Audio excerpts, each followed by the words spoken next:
পরশুরাম ঠিক করলো যে সে তটিনীর মুখোমুখি হবে। কারণ এর পরবর্তী সমস্ত প্ল্যান তটিনীকে তাকে বলতে হবে। না হলে তটিনী বিপদে পড়ে যাবে। আর সেটা কিছুতেই পরশুরাম মেনে নিতে পারে না। তাই তো পরশুরাম ছদ্মবেশে নিজের বাড়িতে গেল। খুব কম সময়ের জন্য হলেও গেল, কিন্তু গেল তো তটিনী বিশ্বাসই করতে পারছিল না নিজের চোখে যে সে কি সত্যি দেখছে, এটাও সম্ভব। সে পরশুরামকে বলল, আমার বিশ্বাস ছিল যে তুমি বেঁচে আছো।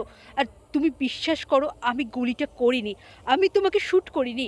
পরশুরাম বলে, আমি সব জানি তটিনী। তোমাকে কিচ্ছু বলতে হবে না। শুধু এখন আমি তোমাকে যেটা বলছি তুমি সেটা করো। তোমাকে আমি যেইভাবে বলব তুমি সেইভাবেই চলবে। কোনো রকমের কোনো কথা আমাকে এখন জিজ্ঞাসা করবে না। বিজিতকে শ্যুট আমিই করেছি। বিজিত কথা বলার মতন অবস্থাতে কিন্তু এখনও নেই। কিন্তু তোমাকে আমি কতগুলো কথা বলছি। সৌরভ, এই সব কিছুর পেছনে সৌরভ আছে। তাই সৌরভকে শায়েস্তা করার জন্যই আমি এমন একটা প্ল্যান বানিয়েছি যে সৌরভ আর বেরোতে পারবে না। হ্যাঁ বন্ধুরা, পরশুরাম আজকের নায়কের আগামী পর্বে আপনারা এমনটাই দেখবেন।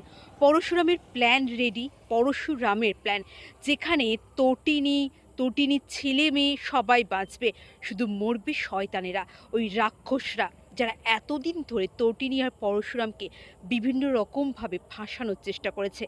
তারা মারা যাবে, তাদেরকে শেষ করবে পরশুরাম। হ্যাঁ বন্ধুরা, পরশুরাম নায়কের আজকের পর্বে আপনারা এমনটাই দেখবেন। চ্যানেল নতুন হলে দয়া করে চ্যানেলটা সাবস্ক্রাইব করে দেবেন। অনেক ধন্যবাদ সকলকে ভিডিওটি দেখার জন্য।